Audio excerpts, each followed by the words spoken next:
विद्यालयाचे सर्व शिक्षक, शिक्षकेतर कर्मचारी, रोटरी क्लब ऑफ वाल्हेकरवाडीचे सर्व सदस्य, महिला सदस्य आणि या ठिकाणी उपस्थित असलेले विद्यार्थी आणि या लेकरांचे मायबाप, त्याचबरोबर विविध शाळांचे शिक्षक, मला तुमची नावं माहीत नाहीये त्यामुळे एकत्रित तुमचा उल्लेख करतो। आज या ठिकाणी काही वस्तूंचं लोकार्पण करण्याचं कार्यक्रमानिमित्त आपण सगळे जमलेले आहात। बाहेर एवढा पाऊस आहे, आम्हाला यायला उशीर झाला तरी सुद्धा तुम्ही जमलेले आहात, या गोष्टीचं मला फार कौतुक आहे। खरं पाहता 2 वर्षापूर्वीच रोटरी क्लब ऑफ वाल्हेकरवाडी या संस्थेमध्ये मी पदार्पण केलं आणि यानंतर मी ही संस्था समजून घेतली। रोटरी, मला वाटतं तुम्ही नाव ऐकलं असेल, रोटरी क्लब हा एक 4 मित्रांनी मिळून केलेली संस्था आहे, नॉन गव्हर्नमेंट ऑर्गनायझेशन। म्हणजे याला सरकारी कुठलीही ग्रँट किंवा निधी मिळत नाही। 4 मित्रांनी एकत्र आले, पॉल हॉरिस या एका मित्राचं नाव आहे, त्यांनी सुरुवात केली आणि आपण मित्र जमून काय करू शकतो। आपण ही बघा, आपल्याला मित्रांची गरज असते, 4 मित्र एकत्र येतो, आज तो चहा पास, उद्या मी चहा पासतो, अशा पद्धतीनं त्यांचं काम झालं। बघता बघता 220 देशांमध्ये रोटरी क्लब हा NGO काम करते।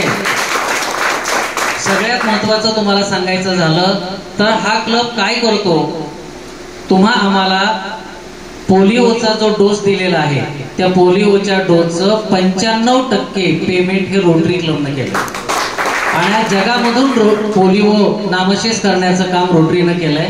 मला वाटतं फक्त आता एक मेंबर जो आहे की तो पोलिओचा आहे। अशा पद्धतीनं ही रोटरी काम करते। आमच्यासारखे कार्यकर्ते रोटरीला मिळतात, रोटरी तळागाळात जाते आणि ज्या ठिकाणी गरज आहे त्या ठिकाणी रोटरी पैसे देते।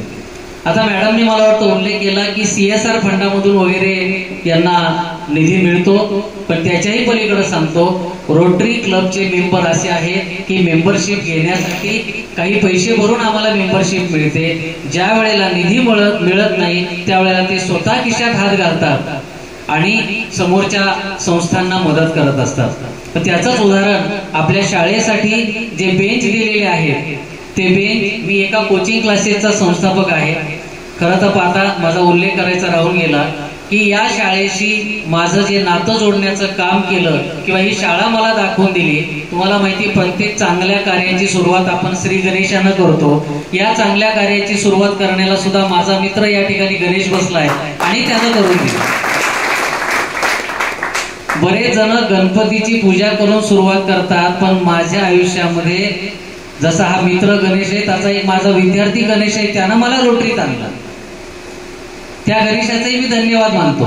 लक्षात घ्या की आपण सभोवताली वागत असताना शेजारी आपल्या जेवढ्या वाईट गोष्टी घडतात तेवढ्या चांगल्या गोष्टी सुद्धा घडतात। फक्त आपल्याला ती नजर पाहिजे की चांगली गोष्ट काय आहे। एका विद्यार्थ्याकडून मी रोटरीमध्ये आलो, ही भावना, ही प्रेरणा घेतली आणि कामाला लागलो।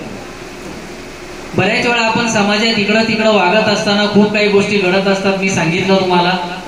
त्याच्यामध्ये जसं की आता गणेश काळे चांगल्या गाडीतून येतो, त्याच्या अंगावर चांगले कपडे असतात, आपण समजतो की त्या गणेशकडे बँक बॅलन्स चांगला दिसतोय, बँक बॅलन्स चांगला आहे म्हणून तो चांगल्या पद्धतीनं वागतो। पण ज्या वेळेला समाजामध्ये चांगली कामं एखाद्याकडून घडत असतात तेव्हा त्याचा पुण्याईचा बॅलन्स चांगला असतो आणि हा पुण्याईचा बॅलन्स आपण प्रत्येकानं वाढवायचा आहे। खरं पाहता मला माहित नाही, तुम्हाला माहित नाही, आपण जे एखादं काम करतो ना त्याचा पुण्याईत कन्व्हर्जन होतं का पापात होतं हे आपल्याला माहित नाही, पण आपल्या बुद्धीला जेवढं पटतं, जेवढं माहिती आहे त्याच्या पद्धतीनं आपण जर सत्कर्म केलं तर नक्कीच आपल्या पुण्याईचा बॅलन्स वाढतो आणि आपल्या हातून कामं घडत असतात। खरं तर तुकाराम महाराजांनी म्हटलंय, जगी ऐसा बाप व्हावा ज्याचा वंश सिद्धीचा जावा। या शाळेचे मुख्याध्यापक चव्हाण सर, खरंच तुम्ही नशीबवान आहात की तुम्हाला असा बाप मिळालाय आणि प्रत्येकानं असा बाप होण्याचा प्रयत्न करावा असं मला वाटतं। खरं तर सुरुवातीला शिक्षण संस्था आताच्या शिक्षण संस्थेसारख्या नव्हत्या, गुरुकुल होतं। गुरुकुलामध्ये मुलं 8व्या वर्षी ऍडमिशन घ्यायची, त्यावेळेला 24 वर्षाचा त्याचा बाप त्या मुलाला त्या ठिकाणी ऍडमिशन घ्यायला जायचा आणि तो त्याला त्या पद्धतीचा मंत्र द्यायचा की ज्यानं हे सगळं पाहिलेलं असतं त्यावेळेला ते मुलगा त्या गुरुकुलामध्ये जायचा। सुरुवातीला तुम्हाला माहिती पूर्ण गुरुकुलामध्ये मुलं असायची, त्याचं शिक्षण पूर्ण व्हायचं. शिक्षण पूर्ण झाल्यानंतर जेव्हा तो मुलगा बाहेर पडायचा, त्यातलं एक छोटंसं उदाहरण सांगतो. त्यांच्या परीक्षा वेगळ्या होत्या. त्यावेळेला त्या मुलाने जे काही त्याचं